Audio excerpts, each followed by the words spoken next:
Yo creo que ya podemos empezar. A ver, nos quedamos...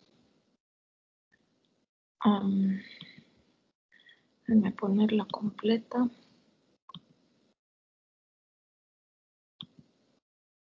Ok.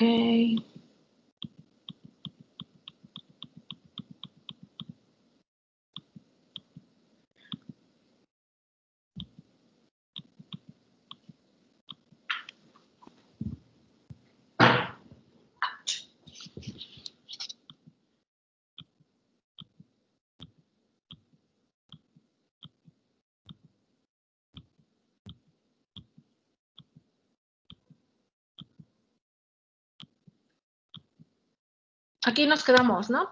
En esta.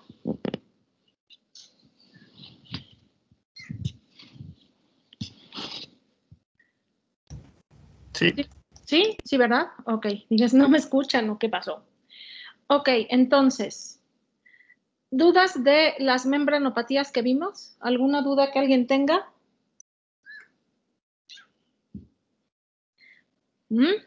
¿No? Bueno, entonces vamos a empezar ahora con las hemoglobinopatías.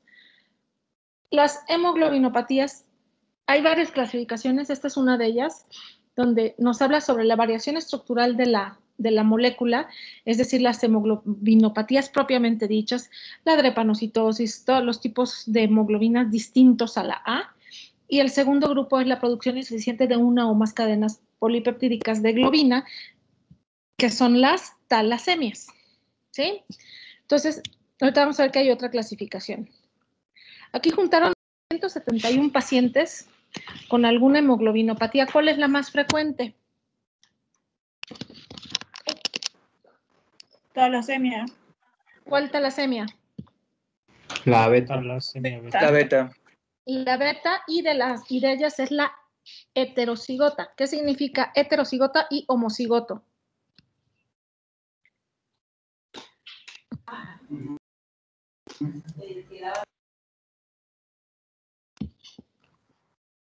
Se refiere al patrón hereditario que, bueno, básicamente Que requiere son que... genes recesivos, ¿no? Ajá, y que ambos padres lo tengan o no lo tengan. Los homocigotos es cuando lo tienen ambos y los heterocigotos es cuando un alelo está afectado y el otro no. Exactamente, ¿no? Entonces, como vamos a ver, las talasemias, ya lo dijeron, es autosómico recesivo. Y, bueno, lo más frecuente sería de las hemoglobinopatías, la más frecuente es la talasemia beta heterocigota. De ahí, en segundo lugar, tenemos a la hemoglobina S, que es la drepanocitosis, ¿sí? Y después ya lo que quieran, ¿no? Entonces, esas son las dos más frecuentes. Dentro de la drepanocitosis también es la heterocigota, la más frecuente, y después la homocigota. Sí, entonces ahorita vamos a ver las dos enfermedades. Entonces, esto es lo que decían, ¿no? Tenemos dos portadores, por ejemplo, las talasemias son muy frecuentes en la raza italiana y en los griegos. Entonces, aquí tenemos dos italianos, ¿no? Que son portadores. Ellos dos, si tienen hijos, bueno, tienen todas estas posibilidades. Un sano, dos portadores o un paciente con talasemia mayor. Ahorita vamos a ver, dependiendo del número de genes que tengamos para cada cadena de globina, va a ser el tipo de talasemia que le puede dar. ¿Sí?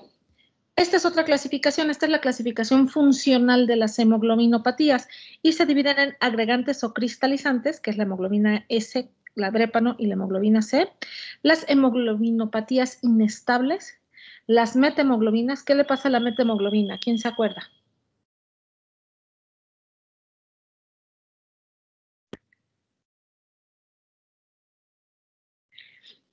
¿Qué condición necesita cumplir la hemoglobina para que sea metahemoglobina?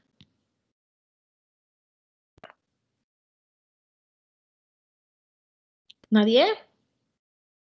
¿Nadie se acuerda? Que lleva ¿Qué?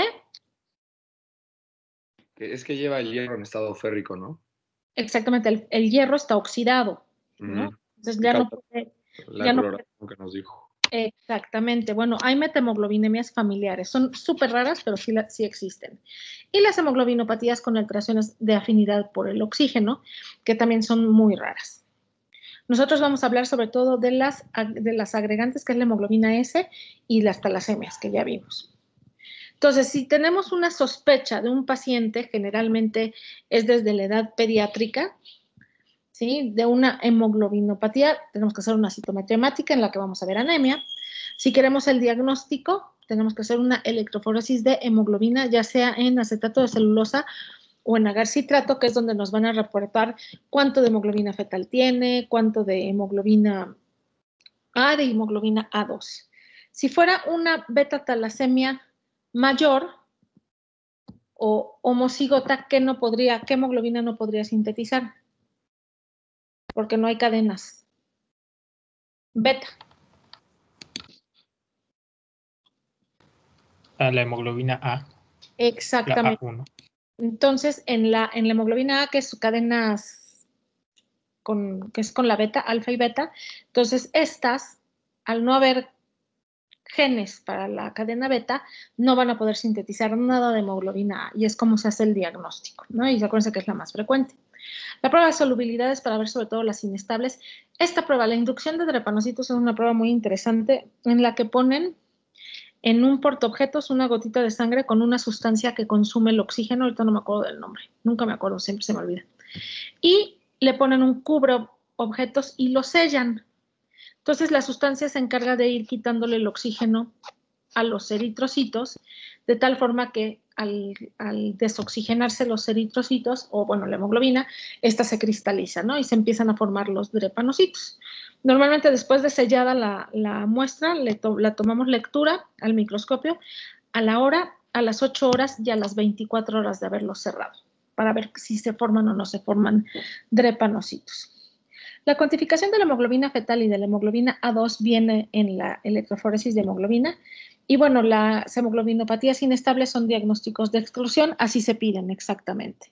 Investigación de hemoglobinas inestables.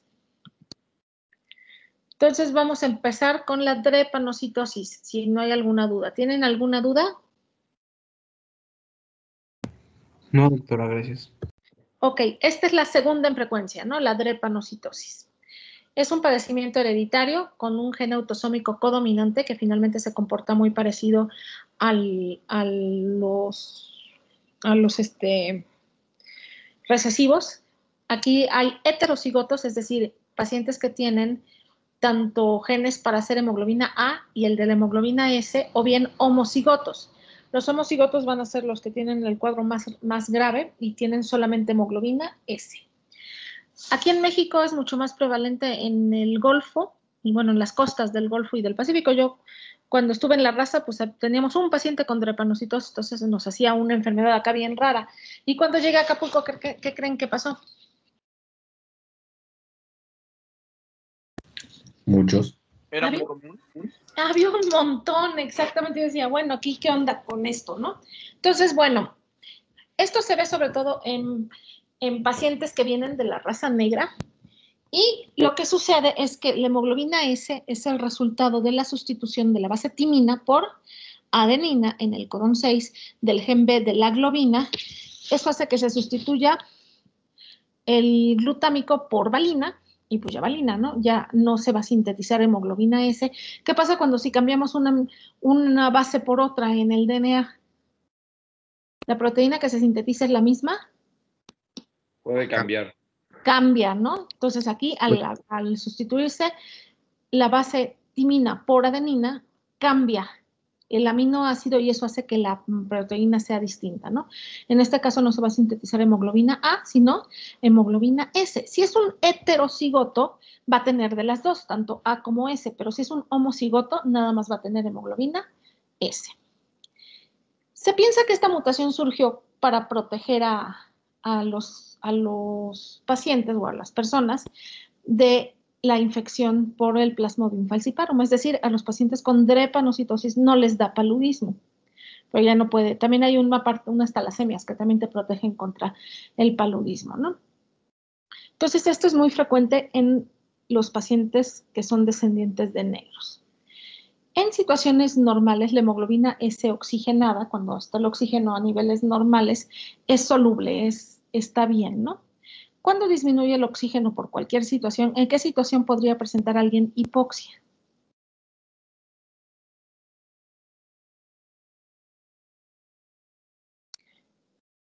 ¿Qué pasa si un paciente con drepanocitosis que vive en Acapulco se estrepa aquí a Puebla a ver a un amigo? El famoso mal de montaña, ¿no? En ese tipo de casos puede... Va a bajar el oxígeno, ¿no? Entonces va a tener una crisis hemolítica. ¿Por qué? Porque al disminuir el oxígeno, o al que él está acostumbrado, la hemoglobina se va a polimerizar, va a formar cuerpos tactoides o cristales, o se cristaliza, y los eritrocitos se convierten, cambian su conformación y se convierten en un drepanocito, y finalmente se ponen rígidos y se hemolizan. El hecho de que se pongan rígidos nos trae varios problemas, entre esos las crisis de dolor. La drepanocitosis es la única anemia hemolítica que duele. Tienen dolor los pacientes. Ahorita vamos a ver por qué. Generalmente, sobre todo si son homocigotos, los vamos a diagnosticar desde los primeros meses de vida. Los menores de 5 años, pacientes menores de 5 años generalmente presentan hepato y esplenomegalia. Después de los 5 años empiezan a tener infartos repetitivos el vaso hasta que hacen algo que se llama autoesplenectomía, quiere decir que el vaso se infarta y ya queda chiquito y no funciona. Entonces ya no va a haber esplenomegalia. Obviamente los pacientes van a cursar con cuadros de dolor repetitivos hasta que el vaso se termina por infartar. Es más frecuente, ya se había dicho, en pacientes de raza negra o con rasgos negroides. Generalmente son altos, delgados y tienen el cráneo en torre, que ya habíamos visto. Y a la exploración física, lo más frecuente, al ser una anemia hemolítica crónica, va a tener ictericia conjuntival y la presencia de los drepanocitos causa úlceras maleolares, es decir, insuficiencia venosa. ¿Sí? Lo más característico de la drepanocitosis, además de las crisis hemolíticas, es que hacen crisis vasculares oclusivas. Decíamos, los eritrocitos se ponen rígidos, se convierten en drepanocitos y se atoran en la vasculatura menor, causando estancamiento e infarto. Cuando algo se nos está infartando, ¿cómo nos damos cuenta? ¿Qué dice el paciente que tiene?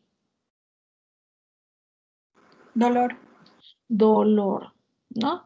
Entonces se pueden infartar, les digo, el vaso, pueden tener una trombosis mesentérica, pueden hasta hacer eventos vasculares cerebrales trombóticos, ¿no? O sea, infartos cerebrales. Esto sucede a cualquier edad, pero es más frecuente cuando hay situaciones que disminuyen, sobre todo la oxigenación, como diríamos, infecciones, pacientes con deshidratación o que hagan ejercicio violento, ¿no? Se van a jugar 3 horas fútbol, corren y corren y corren, el oxígeno disminuye y hacen una crisis de dolor. Trabajo de parto o lo que habíamos dicho, ¿no? Las grandes altitudes.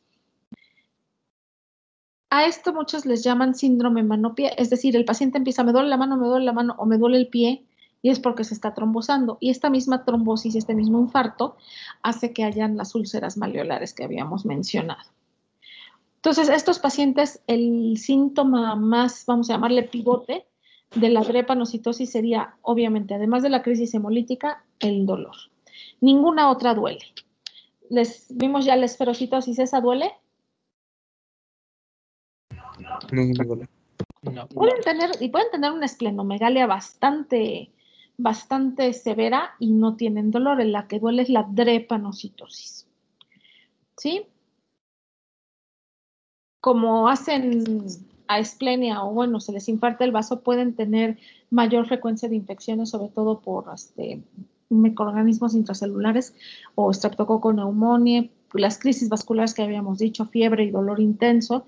Si no les damos ácido fólico, pueden hacer una crisis aplásica porque se acaban los folatos, ¿sí? Y en el laboratorio, bueno, la biometría hemática va a haber una anemia normocítica normocrómica, dependiendo si es heterocigoto u homocigoto. La hemoglobina puede estar entre 5 y 9. A estos pacientes los mandas a vivir a nivel del mar y su calidad de vida mejora bastante, ¿no? En la frotis de sangre periférica les pueden reportar anisocitosis, dianocitos, drepanocitos. Obviamente la anemia va a ser regenerativa, más del 2% de reticulocitos, y también va a estar aumentada la DHL. En una crisis pueden disminuir las aptoglobinas porque cierta parte de la destrucción se da intravascular. ¿Sí? ¿Vamos bien?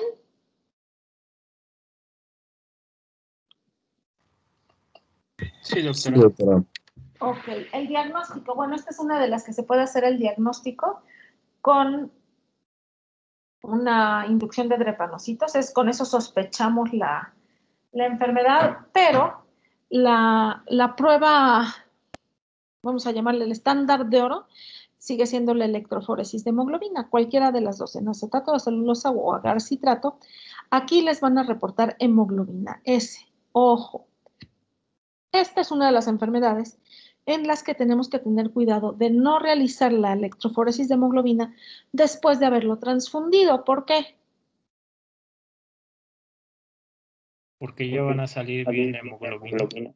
Vamos a hacerle la electroforesis a los eritrocitos transfundidos, ¿no? Entonces nos puede salir que es un heterocigoto con hemoglobina A y hemoglobina S y ser en realidad un homocigoto. Entonces, por lo menos 2 meses sin transfusión para poder hacer la prueba de la electroforesis. Suena fácil, pero hay veces que es un problema porque llegan los pacientes con 4 de hemoglobina, con 5, inestables hemodinámicamente y los transfundes y ya no puedes hacerle la biometría. Digo, la electroforesis, te esperas. Dices, bueno, voy a esperar 2 meses y a los 2 meses, pum, otra crisis, ¿no? Entonces está fácil decirlo, a veces es difícil realizarlo, pero sí es de las pocas enfermedades, las hemoglobinopatías, en las que no deben de estar transfundidos los pacientes. ¿Sí? Aquí en... Perdón, una pregunta. Entonces, nada más la única como recomendación para hacer la electroforesis sería que el paciente estuviese estable y 2 meses sin transfusiones, ¿verdad? De ahí en Sí. fuera podría, no importa su clínica, bueno, o sea, simplemente que no tenga crisis. Puedes hacérsela en una crisis, no hay problema, va a tener poquitos eritrocitos, pero la cosa es, la mayor parte de los laboratorios, por ejemplo, si te llega a las 6 de la tarde con 3 de hemoglobina, pues no te vas a esperar a las 7 de la mañana para transfundirlo, se muere. No, entonces ya lo transfundes y ya no puedes hacer la electroforesis. Si la situación te permite tomar la muestra y después transfundirlo, se puede hacer. Ah, ok, perfecto, gracias. De nada. Entonces, bueno, estos pacientes como compensación de la hemoglobina S aumentan su síntesis de hemoglobina fetal. Entonces, esta puede estar entre 10 hasta el 20% en la electroforesis. Tratamiento, pues en realidad tratamiento curativo no existe a menos que lo volvamos a hacer y ya le hagamos bien su gen de la hemoglobina, ¿no? Entonces vamos a tener medidas profilácticas, es decir, evitar ejercicios intensos, evitar el embarazo, le vamos a dar ácido acetilsalicílico a los pacientes para evitar las crisis de dolor o las crisis vasoclusivas de las que hablábamos. Siempre les vamos a dar ácido fólico. Si ya hicieron una crisis vasoclusiva, entonces vamos a poner al paciente en reposo, le vamos a poner oxígeno y lo vamos a hidratar, ¿no? Obviamente analgésicos. Y en el primer mundo donde hay bancos de sangre, digo, bancos de médula, en donde podemos hasta hacer trasplantes de donadores no relacionados, podemos intentar el trasplante. En los hermanos, ¿por qué creen que sea difícil trasplantar un paciente con drepanocitosis de un hermano?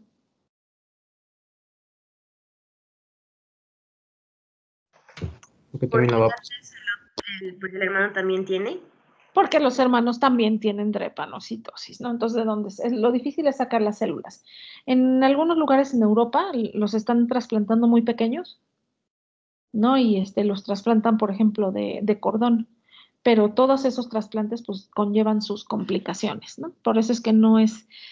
El trasplante en las enfermedades benignas como que no ha cobrado mucha éxito porque hacen varios problemas, ¿no? Con el trasplante. Creo que esta es la última, sí. Hoy tengo que cargar.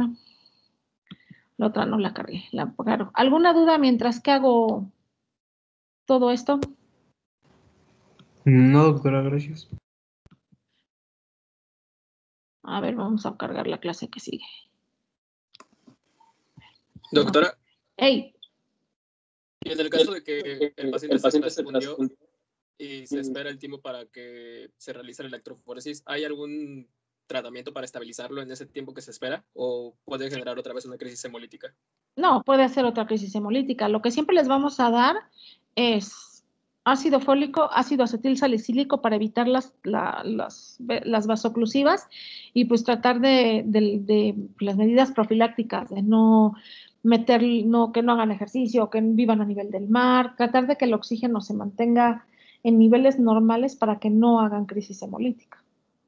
Pero un tratamiento así curativo, pues no hay. Les podemos dar hidroxicarbamida, eso hace que aumente la síntesis de hemoglobina fetal, pero nada más. Doctora, una pregunta.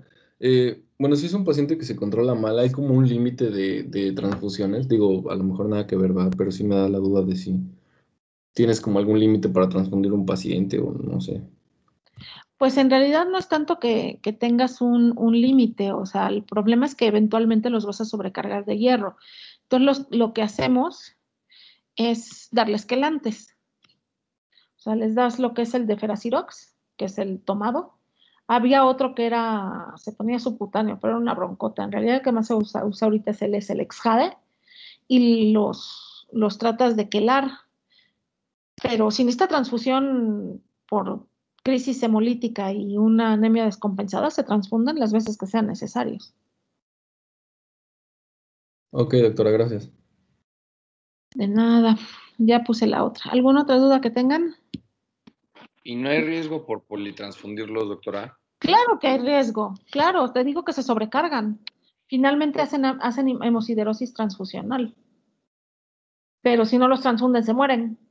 Es más, hay protocolos o guías terapéuticas internacionales en los que los transfunden, o sea, me refiero a lugares donde hay acceso a medicamentos como el Exjade, que aquí cuesta caro. Aquí se avientan unos 30,000 pesos en un Exjade. Pero en los lugares donde sí se les puede dar, los transfunden independientemente de la hemosiderosis porque les están dando el Exjade.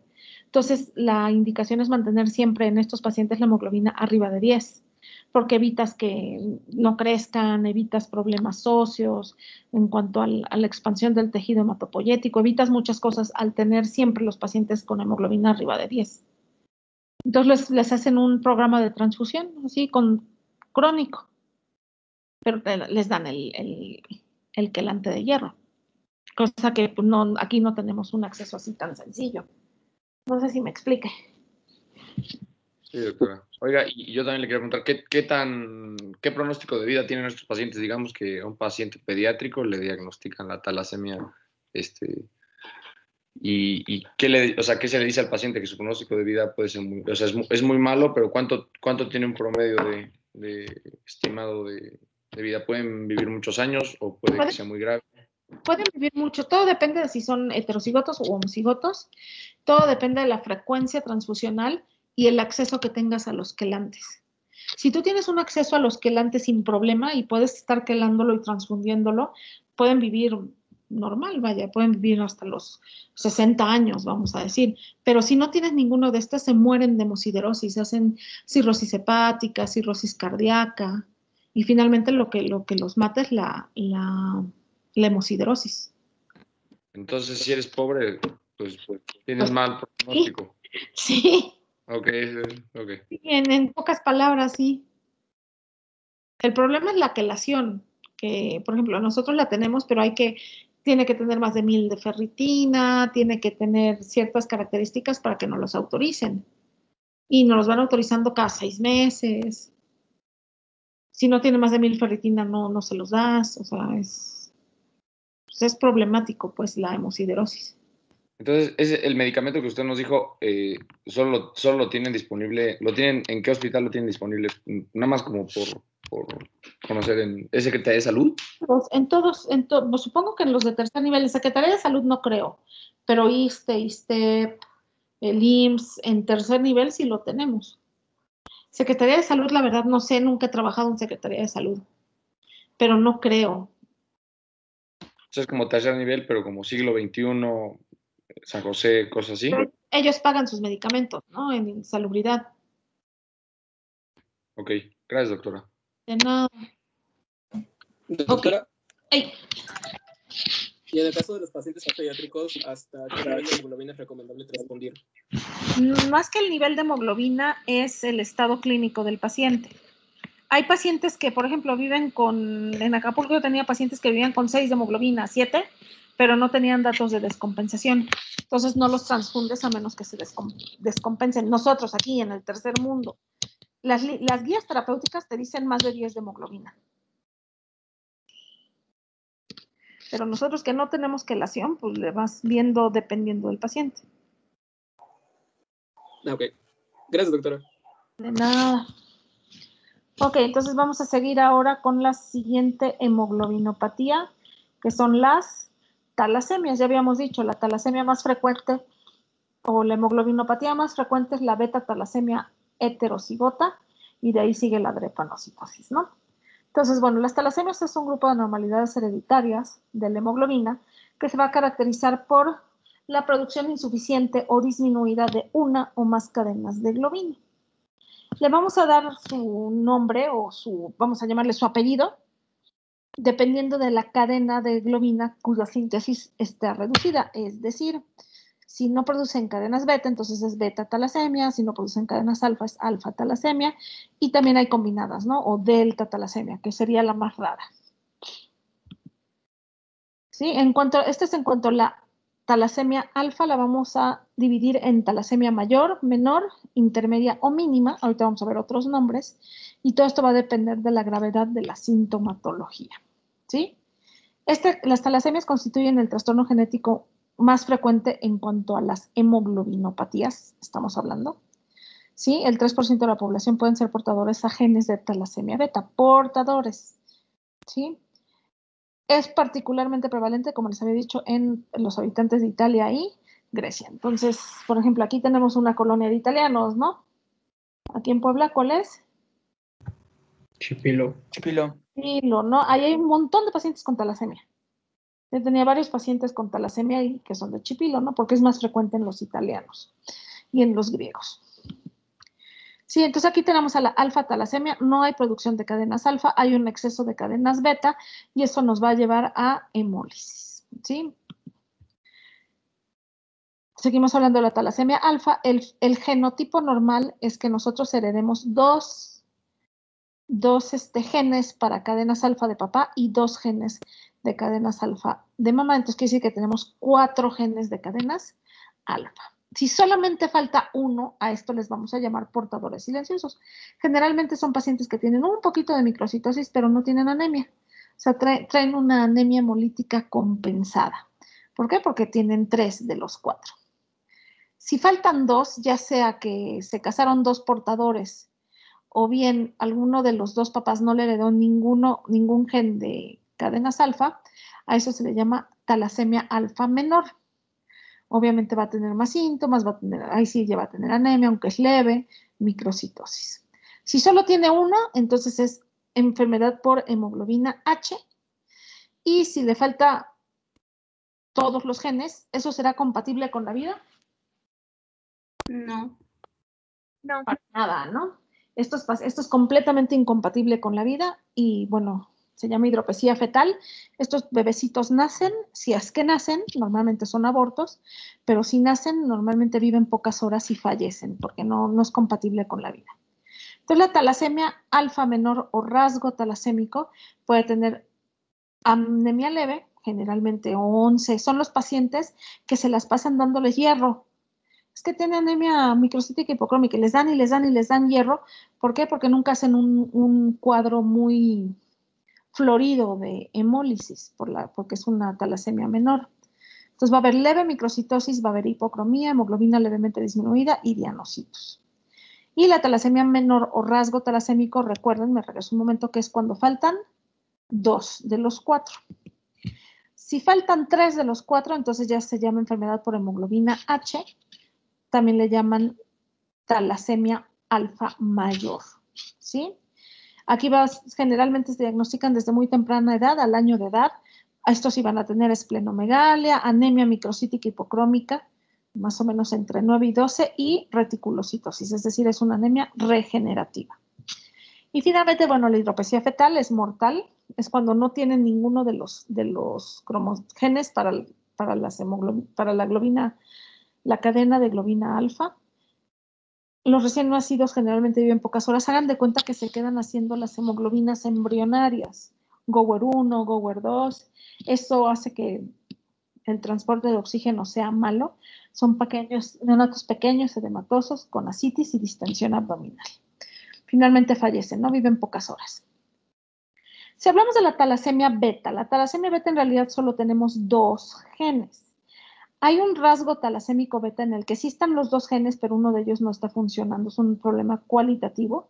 La talasemia beta intermedia, cuando en vez de tener 2 solo tienen 1, y la talasemia beta mayor o enfermedad de Cooley, yo no le puse el nombre, está medio gacho, pero bueno, la enfermedad de Cooley cuando no tienen ninguno de los 2 genes, es decir, es una talasemia homocigota, lo que habíamos visto, ¿no?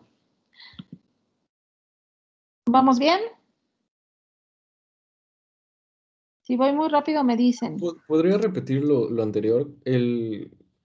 ¿Cuál era la presencia de los genes?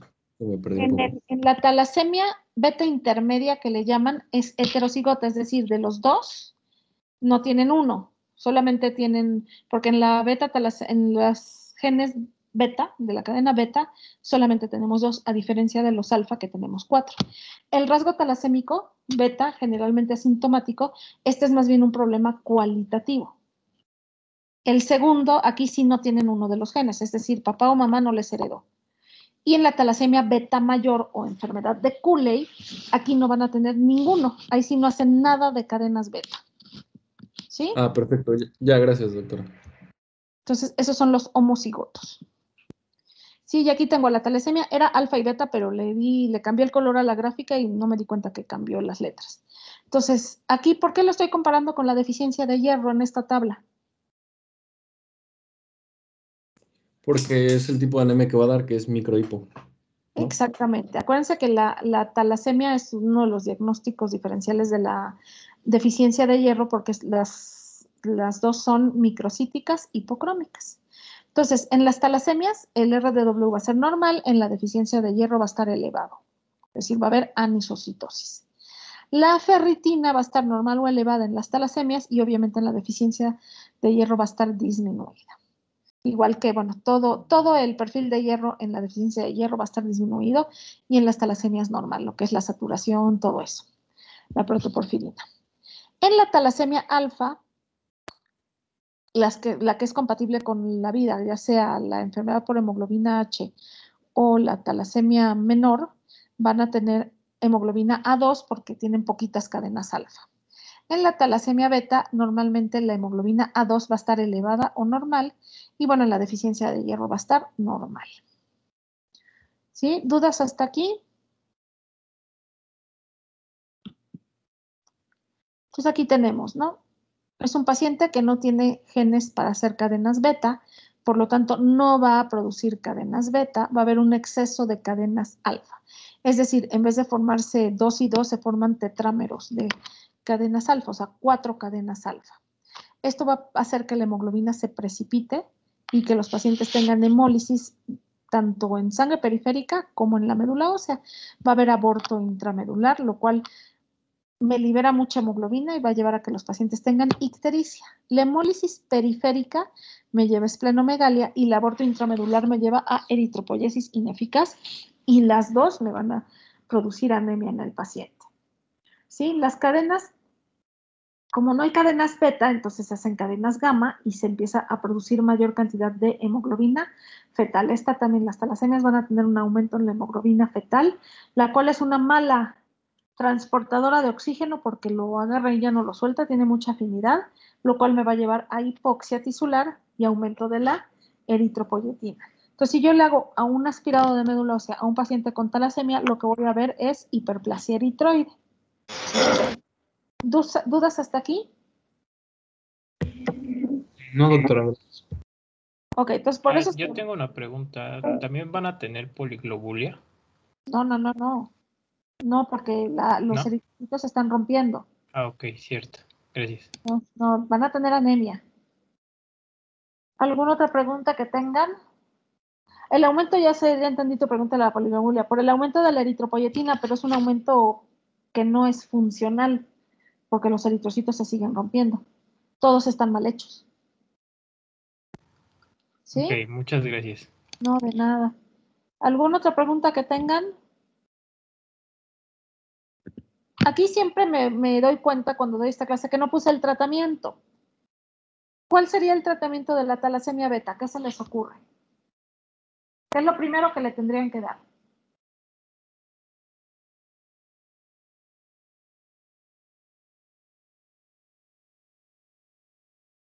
¿No se les ocurre darle nada, nada, nada? ¿Qué se le puede acabar muy fácilmente? Ácido fólico y hierro. Ácido fólico. Hierro no porque los vamos a estar transfundiendo. Bueno. Entonces, lo que sí les vamos a dar, acuérdense que el hierro de los eritrocitos que se rompen se reutiliza, ese se guarda. El que sí se gasta es el Ácido fólico. ácido fólico. Entonces, a los pacientes con talasemia les vamos a dar ácido fólico y transfusión en caso de que lo necesiten. En este caso, la esplenectomía no sirve, no es como en la eritrocitosis, que sí sirve, o la drépano, que le tenemos que poner también ácido acetilsalicílico. Aquí es solamente ácido fólico y transfusión dependiendo de las necesidades. Obviamente, ¿le puedo quitar la talasemia? No, doctora. No, No. ¿verdad? No se la vas a quitar. No, solo que lo trasplante de un donador sano, ¿no? Que sea compatible. Ahí sí. Nosotros hemos tenido varios niños. Lo que más se ha trasplantado es pacientes con drepanocitosis. Hay un paciente que ya se trasplantó 2 veces y literalmente suena feo, pero no pega el trasplante. Es decir, no injertan los pacientes. Es muy problemático. ¿Sí?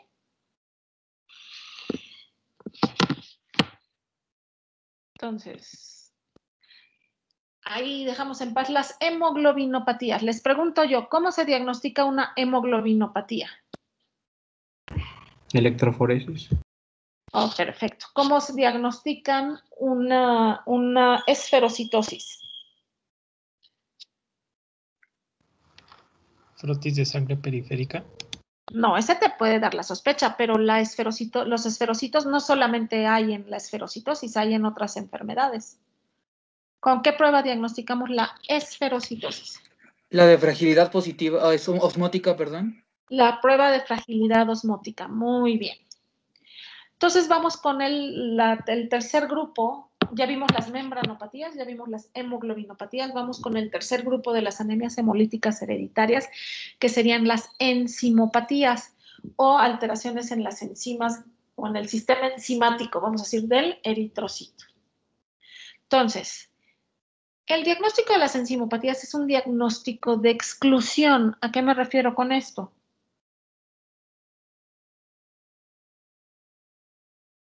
¿Qué no es en lo primero que piensas? Por un lado, y por el otro, que tienes que descartar todas las demás. Es decir, si yo tengo un chiquillo con una anemia hemolítica, en lo primero que debería de pensar es en qué. ¿Cuál sería la más frecuente de todas las anemias hemolíticas hereditarias? Talasemia. ¿Esferocitosis? La esferocitosis. La talasemia es de las hemoglobinopatías. La esferocitosis, al ser una autosómica dominante, es más frecuente. Entonces, tengo que descartar las membranopatías. Veo un frotis. Si no hay alteraciones en las formas de los eritrocitos, lo más probable es que no sea una membranopatía. Entonces, puedo descartarla así o bien hacer la prueba de fragilidad osmótica. La segunda en frecuencia sería la talasemia. ¿Qué prueba le pido? La eritroforesis, ¿no? La electroforesis. Con eso ya descarto la drepanocitosis, otros tipos de hemoglobinas, la hemoglobina C, hay un montón de hemoglobinopatías que no las tocamos porque no son tan frecuentes, y las talasemias, ¿no? Entonces, una electroforesis de hemoglobina y está normal. Y la última sería una prueba de Coombs, que en este caso sería el Coombs directo, que estoy diagnosticando con eso, o que estoy descartando si es negativa. La prueba de Coombs. Que sea de etiología inmune. Una anemia hemolítica. Debilidad de RH entre madre y feto. Esta sería si es un bebé, pero pues si es un niño ya grandecito, entonces sí sería la prueba de Coombs, sería una anemia hemolítica autoinmune. Entonces la voy a sospechar cuando todas las pruebas me están saliendo negativas. En realidad hay dos, sobre todo las dos primeras, la vía la glucolítica, o sea, la glucólisis anaerobia, y la vía las pentosas, que son las que más se afectan. La del metabolismo nucleotídico prácticamente no, serían las dos primeras. Aquí las tengo, ¿no? Las dos. el ciclo de Embden-Meyerhof, que es la glucólisis anaerobia, y la vía de las pentosas. Aquí le falta el subtítulo. En esta diapositiva, a partir de ahorita, hasta que yo les diga, estoy hablando de las anemias hemolíticas por defectos en la vía glucolítica anaerobia, ¿sí? Entonces aquí la hemólisis ocurre cuando el ATP intracelular es insuficiente para mantener las funciones de la membrana celular. Si estoy hablando de ATP, obviamente estoy hablando de la glucólisis. ¿Qué sucede? Van a faltar enzimas. La más frecuente sería la piruvatosenasa. De ahí serían las otras 4, ¿no? La exocinasa, la isomerasa de glucosa, fosfofructosinasa y aldolasa. Ahí hay más ejemplos. La más frecuente es la piruvatosinasa. De las enzimopatías, todas son muy poco frecuentes. Esta sería la segunda en frecuencia. Y la herencia es autosómica recesiva. ¿Sí? Aquí voy a tener una anemia hemolítica crónica que no va a ser esferocítica desde la niñez, va a ser una anemia normo, regenerativa con grados variables de aumento de la bilirrubina indirecta. Lo que hay que recordar de esta enzimopatía es que la anemia hemolítica es crónica. Es decir, los pacientes todo el tiempo van a estar ictéricos y van a normalmente desarrollar bastante esplenomegalia, sí, por la hemólisis crónica.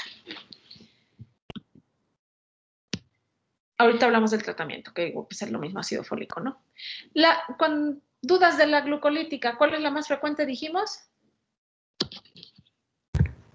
Piruvatosinasa. Piruvatosinasa. Y lo que hay que recordar es que las anemias hemolíticas por deficiencia en las enzimas de la glucólisis es crónica. A diferencia de esta, la deficiencia de las enzimas de la vía de las pentosas, ¿qué es lo que en qué le ayuda al eritrocito?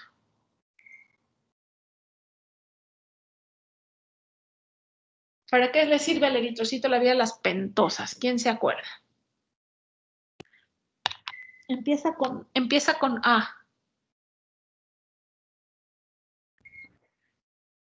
¿La síntesis del ADN? No. No. Empieza con A y termina con mortiguar. Es la amortiguador. Exactamente. Acuérdense que la vía de las pentosas es la que se encarga de quitar los hidrogeniones o los radicales libres dentro del eritrocito y protege al eritrocito de los agentes oxidantes que se pueden producir durante infecciones o con algunas sustancias químicas. Ahorita vamos a ver ejemplo. Esta vía, acuérdense que consume energía y su enzima más importante es la primera, la glucosa 6-fosfato deshidrogenasa. Si yo les pregunto, ¿cuál es la deficiencia enzimática más frecuente en las anemias hemolíticas por deficiencia de enzimas? ¿Ustedes qué me contestan? La deficiencia de glucosa 6-fosfato deshidrogenasa. Esa es la más frecuente de todas las enzimopatías, ¿sí? Cuando no tenemos esta vía activa y nos exponemos a algún agente oxidante, llámese una infección viral, llámese, por ejemplo, los niños que tienen este problema, niños masculinos hombres, porque es los que las sufren más frecuentemente, no pueden comer habas. Era lo que se llamaba fabismo, ¿no? Les daban habas, las habas tienen un agente oxidante que produce hemólisis en estos pacientes. Entonces, no tengo cómo proteger a mi eritrocito del agente oxidante, entonces va a haber lesión del eritrocito, la hemoglobina se oxida y se convierte en metahemoglobina, luego a sulfahemoglobina, se forman cuerpos de Heinz, que es hemoglobina precipitada, el eritrocito se vuelve rígido, no tanto como en la drépano, pero sí se vuelve rígido y finalmente va a haber hemólisis. ¿Sí? Aquí está la más frecuente de las enzimopatías asociadas a cuadros de anemia hemolítica. Se calcula que hay más de 400 millones de personas con la enfermedad. En Estados Unidos, que les hacen su panel neonatal a los niños mucho mejor que el nuestro, les hacen esta de entrada. El gen de la glucosa 6-fosfato deshidrogenasa eritrocitaria está en el brazo corto del cromosoma X. Entonces, ¿quiénes sufren la enfermedad? Los hombres. Los hombres. Hombres. La mayor parte de los afectados van a ser hombres, porque es ligada al X. Y estos chiquillos son básicamente sanos, a menos que se expongan a algún agente oxidante, entonces hacen crisis hemolítica. A diferencia de la otra, de la vía glucolítica, que la hemólisis es crónica, aquí solamente va a ser por crisis. Cuando se exponen a alimentos como habas o entran en contacto con algunas sustancias químicas, medicamentos, ahorita vamos a ver ejemplos, o infecciones virales. Aquí hay ejemplos de medicamentos, analgésicos. A estos niños evitamos darles antibióticos, evitamos darles sulfonamidas, ¿no? ¿Por qué? Porque en cualquier momento podemos hacer que hagan un cuadro de hemólisis. Bueno, nadie se va a comer una bola de naftalina, pero bueno, azul de metileno y ácido analídíxico. Tratamiento de las anemias hemolíticas por enzimopatías. ¿Qué le dan a los pacientes?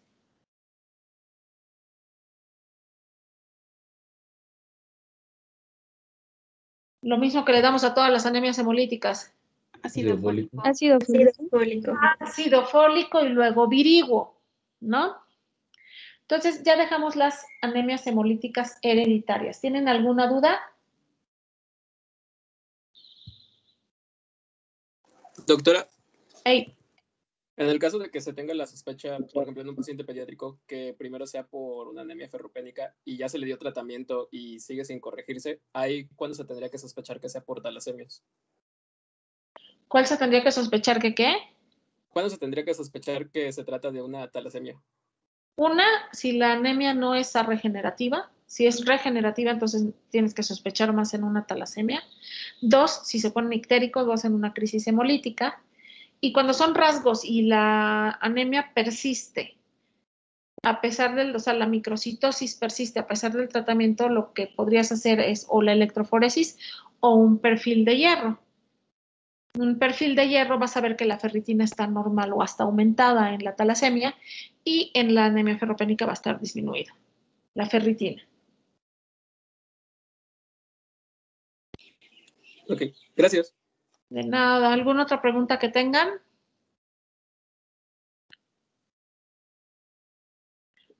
Ok, vamos con las... No. Ay. ¿No? No, doctora, gracias. Ok. Entonces, anemias hemolíticas, ya vimos, las adquiridas se dividen en inmunológicas y no inmunológicas. Y vamos a hablar de las inmunológicas, pues por la más frecuente, ¿no? Aquí la destrucción del eritrocito excesiva va a ser secundaria a la presencia de anticuerpos. Estos anticuerpos pueden ser autoinmunes, aloinmunes o dirigidos contra los medicamentos o sus metabolitos. Autoinmunes, ¿cuál es la diferencia entre un anticuerpo autoinmune y un aloinmune?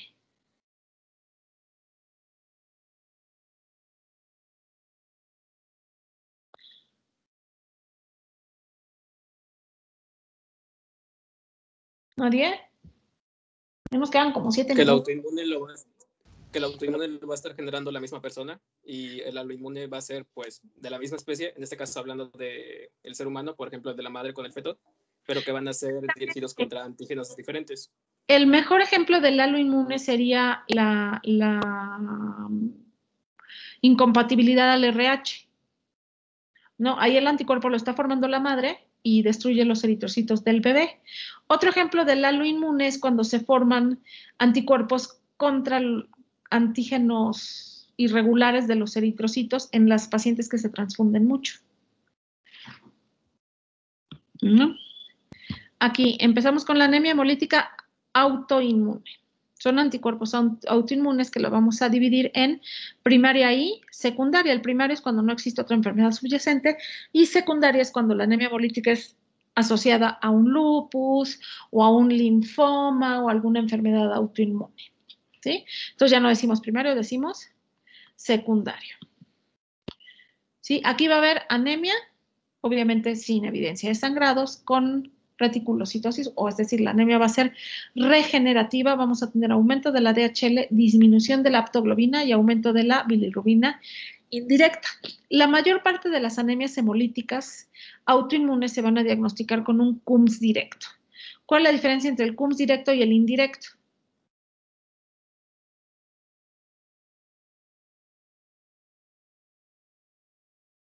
Que en el directo se están buscando los anticuerpos que están pegados a la membrana del eritrocito y en el indirecto se están buscando los anticuerpos que no se han pegado pues por completo a la membrana.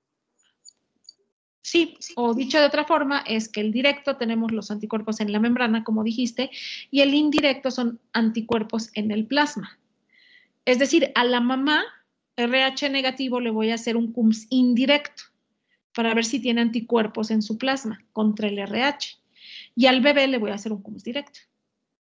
Ya el anticuerpo está pegado al eritrocito. ¿Sí? Entonces, en las anemias hemolíticas autoinmunes vamos a tener dos tipos de anticuerpos. Los anticuerpos IgG, también conocidos como anticuerpos calientes. La mayor parte de la destrucción va a ser extravascular, es decir, en el sistema fagocítico mononuclear del vaso. Y los anticuerpos IgM, que se les llama fríos, aquí la hemólisis va a ser principalmente intravascular con hemoglobinuria y la destrucción del eritrocito finalmente va a ser por el complemento, es decir, la IgM activa el complemento. Y aquí está la prueba de CUMS. La prueba del CUMS nos va a diagnosticar del 90 al 95% de los pacientes, ¿sí? Que son anticuerpos calientes IgG. Hagan de cuenta que en el primer cuadrito del dibujo están los eritrocitos con los anticuerpos pegados.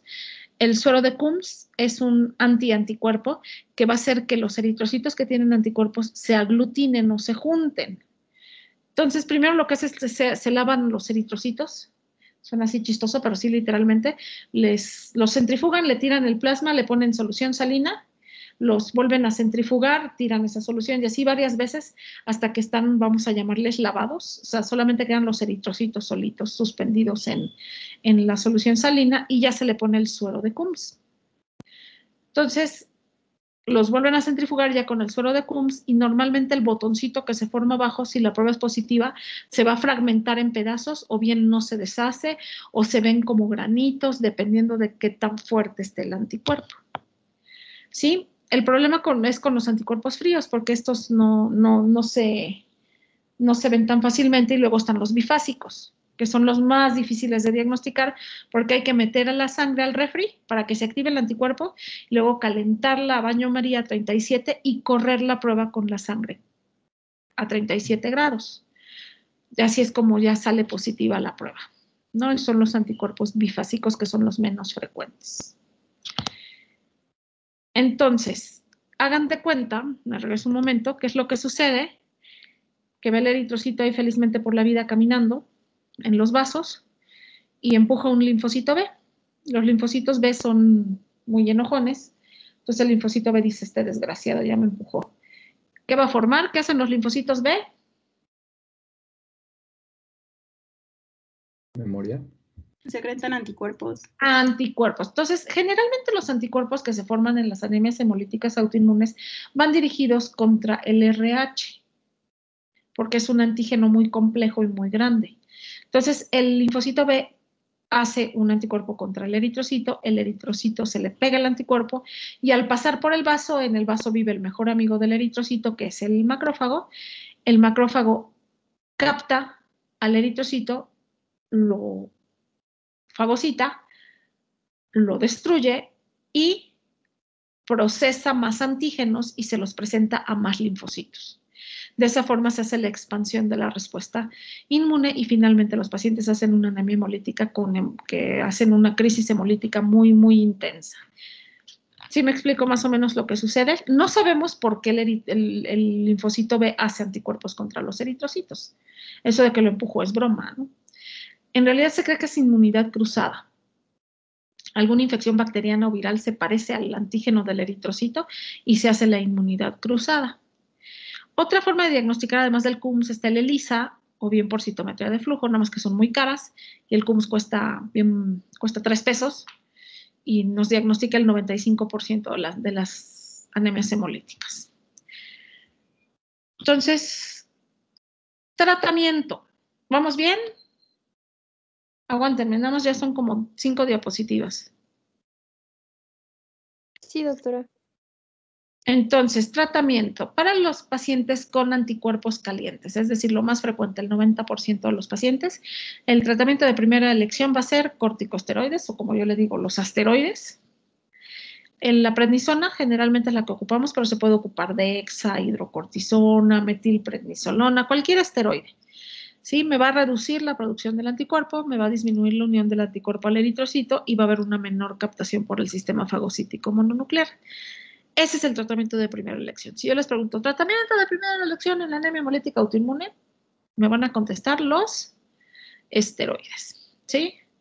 En segundo lugar tenemos a la esplenectomía, que sería la terapia de segunda línea. Generalmente esta la guardamos para los pacientes que fallan al esteroide y después vamos a tener lo que es la quimioterapia inmunosupresora, ciclofosfamida, azatioprina, micofenolato, cualquier inmunosupresor, ¿no? Ese sería el tratamiento de tercera línea. Hasta rituximab les podemos dar para que deje de formar anticuerpos. Para los anticuerpos fríos, se les llama fríos porque se activan con el frío. Bueno, vamos a evitar la exposición al frío. Estas personas no pueden vivir en donde hace mucho frío, porque la respuesta al esteroide y la esplenectomía pues es limitada, ¿no? Porque el mecanismo de destrucción no es tanto fagocitosis como destrucción intravascular. La aloinmune dice cualquier proceso hemolítico en el que el eritrocito de un individuo son destruidos por anticuerpos que produce otro sujeto distinto, lo que habíamos dicho de la incompatibilidad al RH o a grupo. Y individuos que reciben transfusiones repetitivas. Acuérdense que tenemos anticuerpos irregulares, Kelly, Dove, hay un montón, ¿no? Contra esos anticuerpos contra esos antígenos se forman los anticuerpos. Luego es una bronca transfundir a estos pacientes. Y finalmente tenemos la anemia hemolítica inducida por medicamentos. ¿Cómo podría yo saber que es por medicamentos?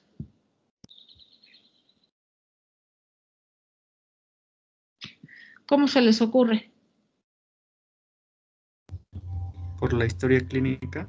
Exactamente, nada es mejor que un buen interrogatorio, ¿no? Entonces, le preguntas al paciente, ¿tomó algo? Y te dice, sí, tomé cefalotina. Ah, pues entonces la anemia hemolítica pudo haber sido por el medicamento. Hay 3 mecanismos.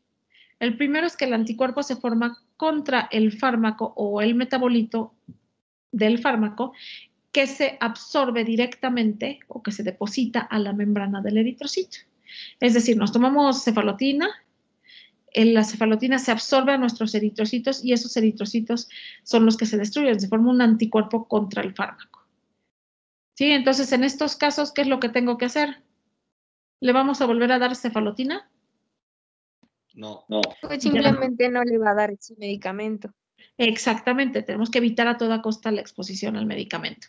El segundo también es muy parecido, nada más que aquí el anticuerpo se forma contra un complejo entre una proteína plasmática autóloga y el fármaco. Igual, no damos el medicamento nunca más. El tercer mecanismo, aquí sí hay verdaderos autoanticuerpos que reaccionan contra los antígenos nativos de la membrana del eritrocito. Aquí se le conoce como un agente inductor y el mejor ejemplo es la alfa-metildopa. La alfa-metildopa hace que se generen anticuerpos contra los eritrocitos.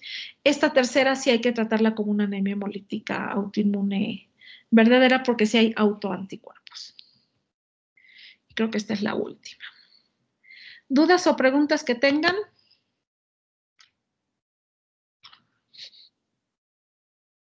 No, doctora. Entonces, No, doctor. el miércoles vamos a ver eritrocitosis. Déjenme parar la grabación, ya no tiene caso que esto se grabe.